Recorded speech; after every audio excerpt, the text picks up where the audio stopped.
नमस्कार, education today में आप सबका स्वागत है।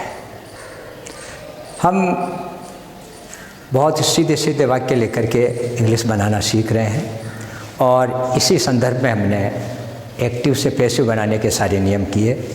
आज हम जो राजस्थान बोर्ड के कक्षा 10 के पुराने पेपर है उनको करने जा रहे हैं, तो आप देखिए और आप ये पाएंगे कि हमने जो पढ़ा उससे भी सरल क्वेश्चंस आते हैं।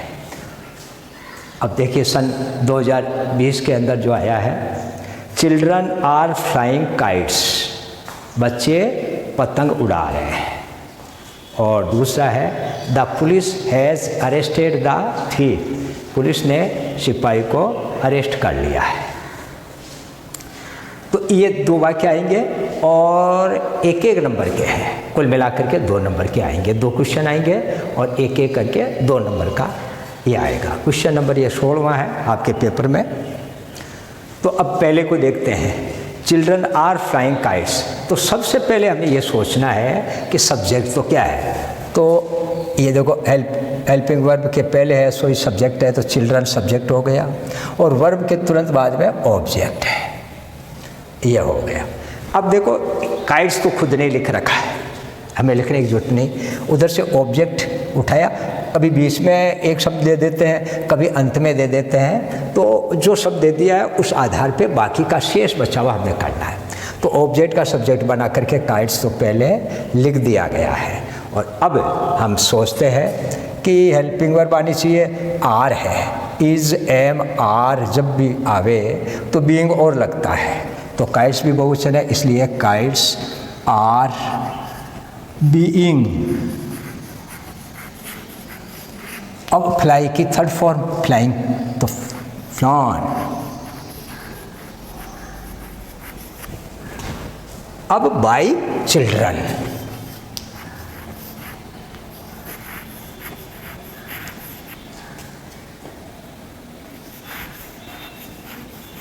Bye children. Kites are being flown by children. B है The police has arrested the thief.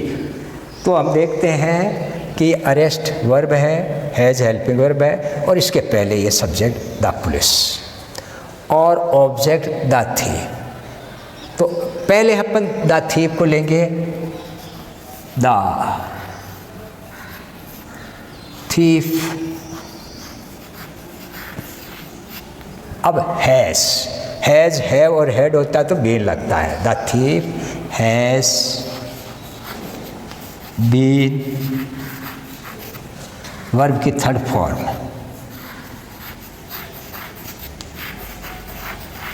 अब बाय पुलिस लिखा हुआ पहले से ही है।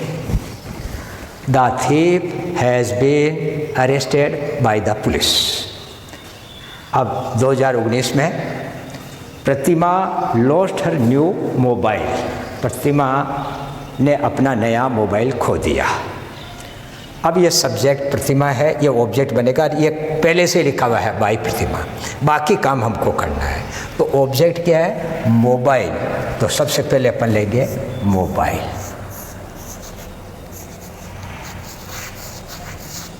मोबाइल। अब आ रही है वर्ब लॉस्ट, यानी वर्ब की सेकंड फॉर्म और या डिड फर्स्ट होता है तो वाज वर्ब बनता है। तो मोबाइल एक वचन होने से वाज, मोबाइल वाज, वर्ब की थर्ड फॉर्म लॉस्ट। अच्छा, मोबाइल अपन ने केवल मोबाइल दिया, ऑब्जेक्ट जो है इसके विशेषण भी साथ रहेंगे, न्यू भी है और हर भी है, ये सारे साथ रहेंगे। तो सबसे पहले अपन लिखेंगे हर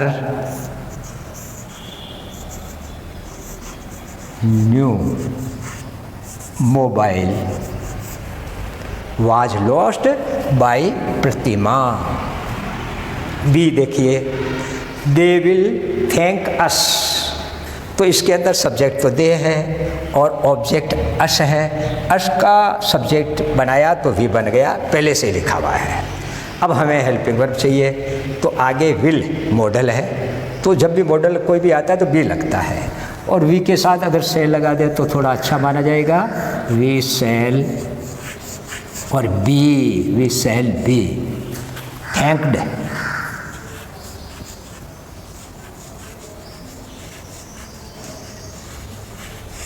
थैंक्ड। अब इधर दे उधर चला जाएगा तो बाय देम, और बाय देम को न लिखे तो भी चलेगा, तो we shall be thanked by them. आगे देखिए, सन 2018 में जो आया था उससे देख लीजिए।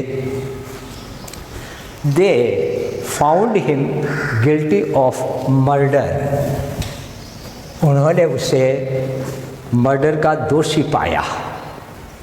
तो अब सबसे पहले देखते हैं, दे सब्जेक्ट है, ऑब्जेक्ट हिम है, और आगे गिल्टी ऑफ मर्डर, ये तो इसका कॉम्प्लीमेंट ही है, तो ऑब्जेक्ट हुआ हिम, और हिम का ही पहले से ही कर रखा है, हमें कुछ करने की आवश्यकता नहीं। अब देखते हैं हेल्पिंग वर्ब आनी चाहिए।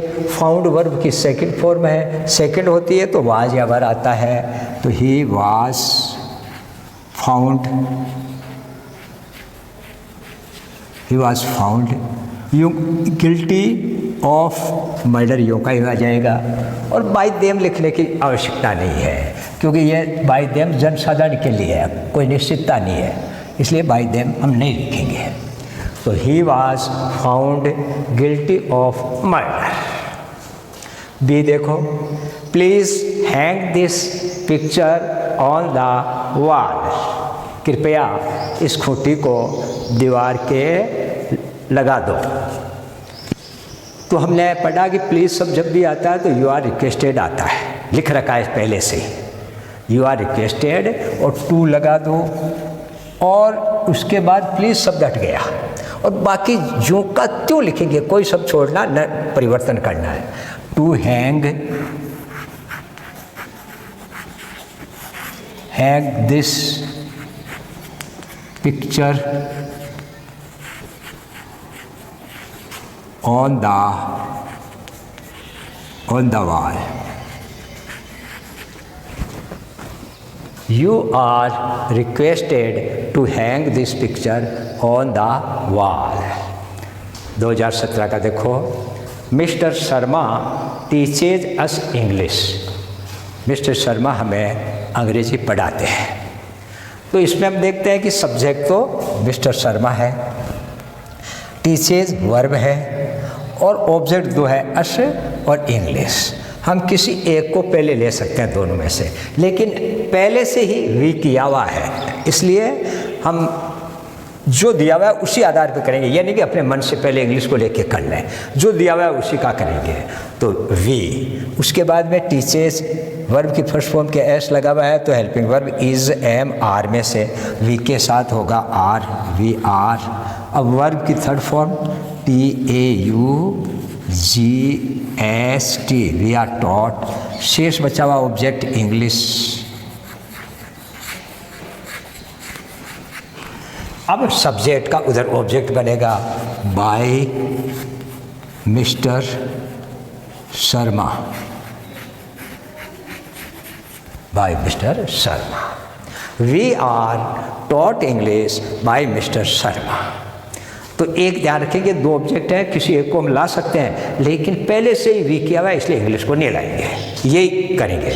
बी है, the students should not leave bicycles unlocked, विद्यार्थियों को साइकिलों को बिना ताला।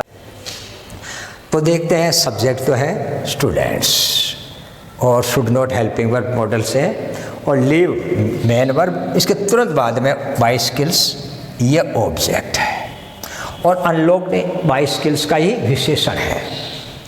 तो इस विशेषण को लाने के दो तरीके हैं, या तो यहीं पे ले आओ बाइसिकल्स अनलॉक्ड, यहाँ भी सही है, लेकिन ज़्यादातर इसको बाद में ही रखते हैं। तो हम क्या करेंगे, बाइसिकल्स।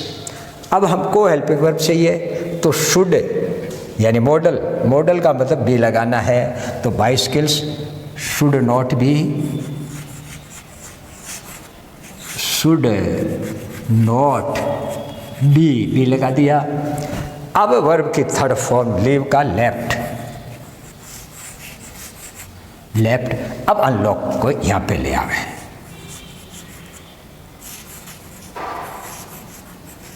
Unlocked by students.